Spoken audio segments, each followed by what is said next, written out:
Hey, what's up? I finally found a game I liked. How's everybody doing? We've been following the World Cup, obviously. Some pretty cool games. I really like Wei Yi. I always thought Wei Yi should be maybe the third best player in the world, uh, but he's been a little bit mm, tame in his chess. He's sort of not being true to his talent.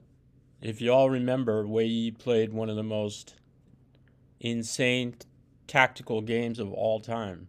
So his tactical ability is off the charts, but somehow he plays very safe.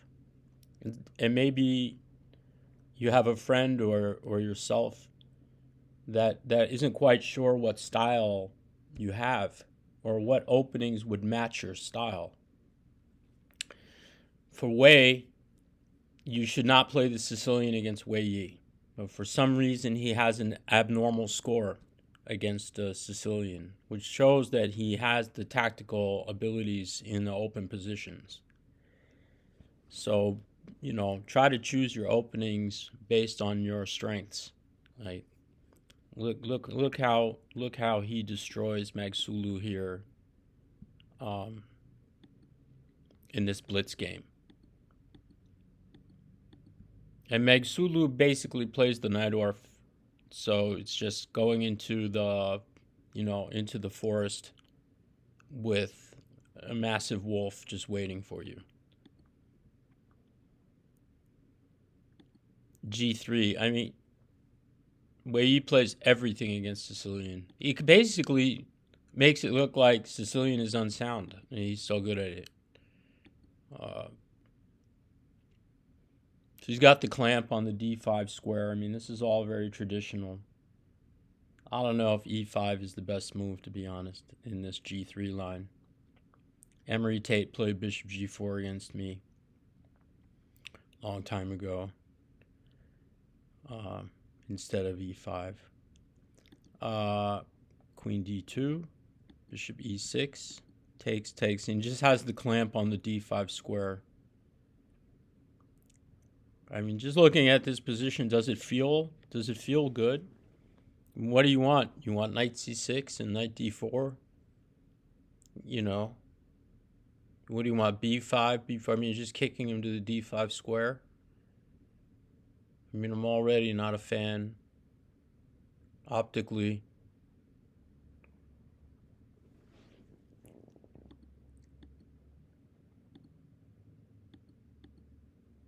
Look at this. I was taking advantage of this situation right away. D6 is just weak. I know what this bishop, I mean, it was kind of looked a little bit sexy to go put the bishop on the diagonal with the queen and king, but it was a bit artificial.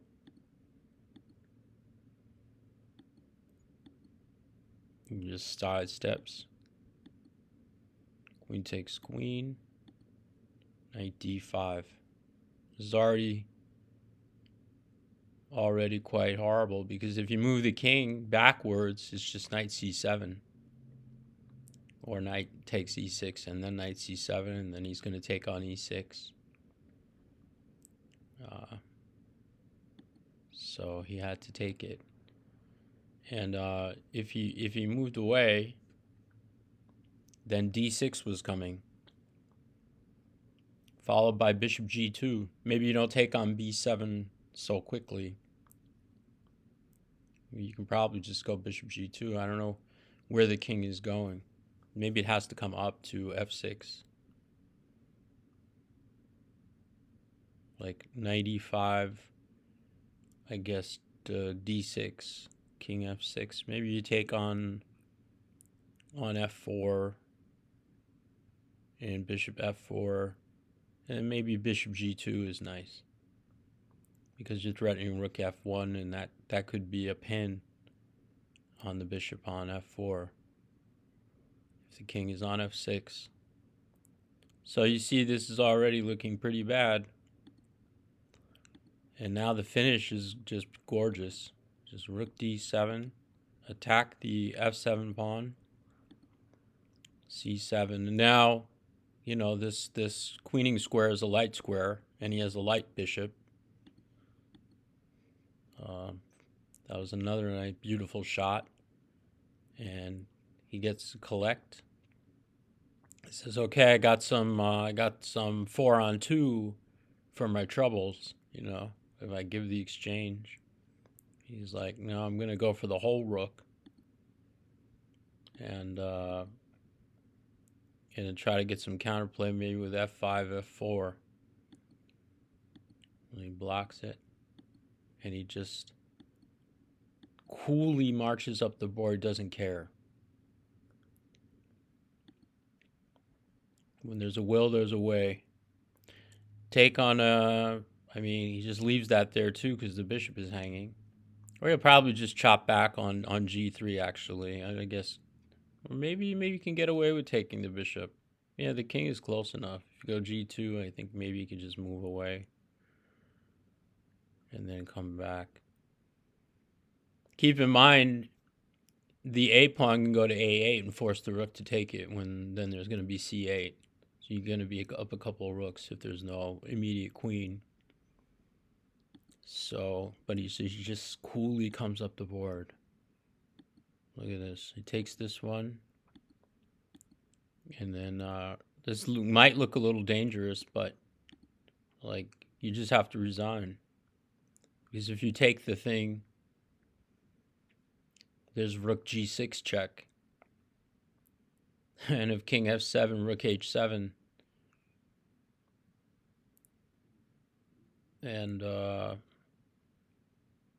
And then, you know, king g8. King f8, rook h8. And you move the king, and it's rook takes rook, and queen, you know, that's check. And then you make a new queen with check. That's going to be made. You can't take back on g3. You can't take back on g3.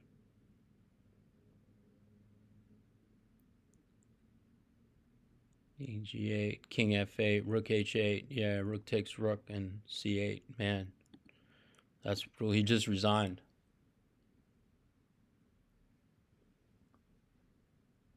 That's what you call like start to finish. That's Usain Bolt getting out of the blocks before everyone and finishing way ahead of everyone.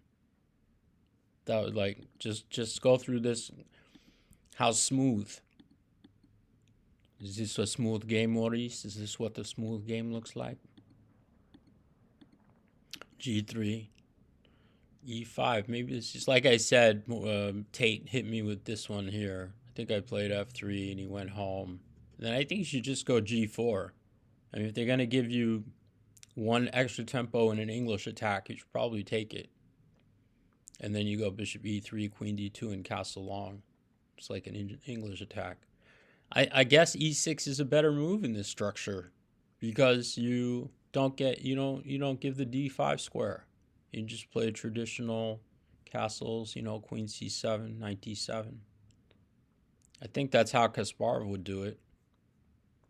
I'll have to find some games in this G3 line, but I don't like this E5. I mean, for some reason, maybe it's okay. Maybe you should play H6 here, or maybe knight BD7.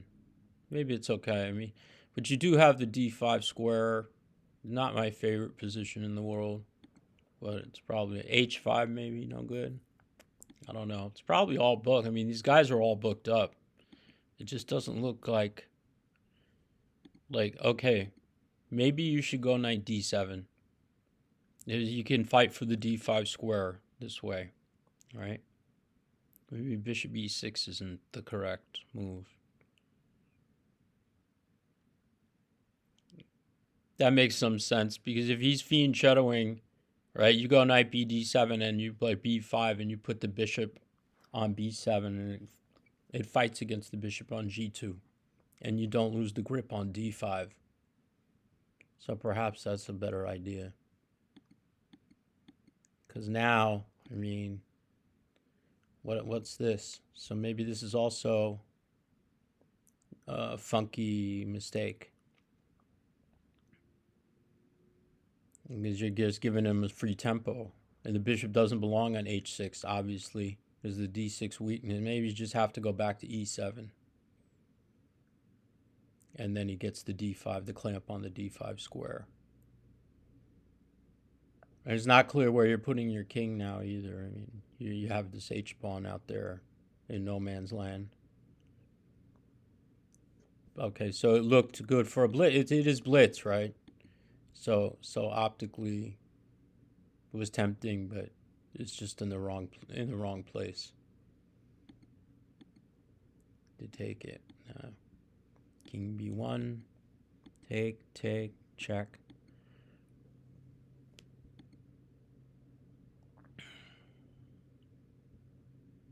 And from here, it just killed him. I mean, you're not going to the back rank, right?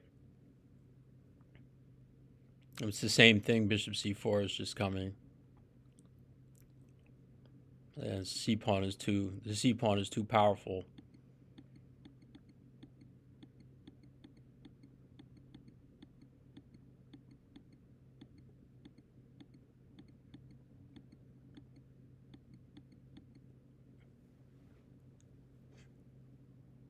Yeah, just to show the final, how it would look in the final analysis. It's just this happens, right? Whatever, you just take this thing, take, and we'll make another rook for fun, and then wait, maybe that's not. Maybe we don't do that for fun because maybe it's not so easy now. But in fact, it might not be good at all. Oh no, we can save ourselves because when he goes, we just take this. Yeah, and when he goes here, we go here and give him the rook, and then we come back like this, and he's gonna lose his. So yeah, he could be sadistic in the end too. But so Wei Yi is my horse. You know, he just needs to play. Just needs to let his hands fly. If he can let himself go a little bit and get the positions that he specializes in, you know, tactical positions, I don't think there's anyone can hang with him in that space. Just based on what we saw from his masterpiece. If you haven't seen it, I don't remember who he was playing, but it's a well-known game where he saw a 1,000 moves ahead in every line and calculated it all out to mate. Okay, we'll keep it short today. Have a good one.